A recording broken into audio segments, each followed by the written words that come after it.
क्ष हे सम असेल तर खालीलपैकी कोणता हे दिलेला ऑप्शन हे सम असेल तर क्ष ही समसंख्या समजायची अगोदर. क्ष एखादी समसंख्या सांगा, कोणतीही सांग. 2 ही समसंख्या क्ष धरली म्हणजे आपण समजू की क्ष बरोबर 2. ठीक आहे. तर मग आता इथे 3 आणि क्ष याच्यामध्ये कोणतं चिन्ह नाही म्हणजे गुणाकाराचं आहे. तर मग 3 गुणाकारामध्ये 2.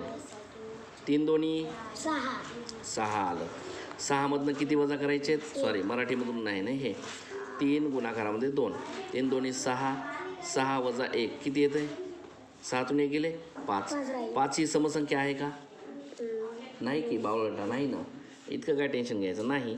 नाही म्हणजे अर्थातच हे त्याचं उत्तर नाही. आपल्याला काय पाहिजे? सगळंच सम पाहिजे. क्ष जर सम असेल तर खालीलपैकी कोणता सम आहे म्हणे. ठीक आहे ना. आता याचं कोण पाहू. इथे 2 घेतलं ना तू सम. क्षची किंमत काय सांगायची आपण जर 2 पकडली तर इथं 2 अधिक 4 केलं. 4 आणि 2 किती येतो? 6 सम आहे का? आहे ना. म्हणजे हे आपलं उत्तर आहे. पण आणखीन इकडे कोणतं एखादं सम येते का बघायचं अगोदर. पहा 3 गुणाकारामध्ये 2 अधिक 1. 3 दोन्ही 6 अधिक 1 किती होतात?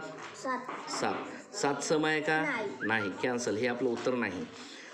पुन्हा 2 वजा 2 अधिक 1. 2तून 2 गेले 0. 0. 0 अधिक 1 म्हणजे किती येतं उत्तर? 1च येतं. म्हणजे 1 सम आहे का? नाही. कॅन्सल. म्हणजे फक्त आपलं उत्तर हेच आहे. म्हणजेच ऑप्शन नंबर 2 क्ष अधिक 4 हे सम आहे. कळलं का तुला? ओके. Good bye.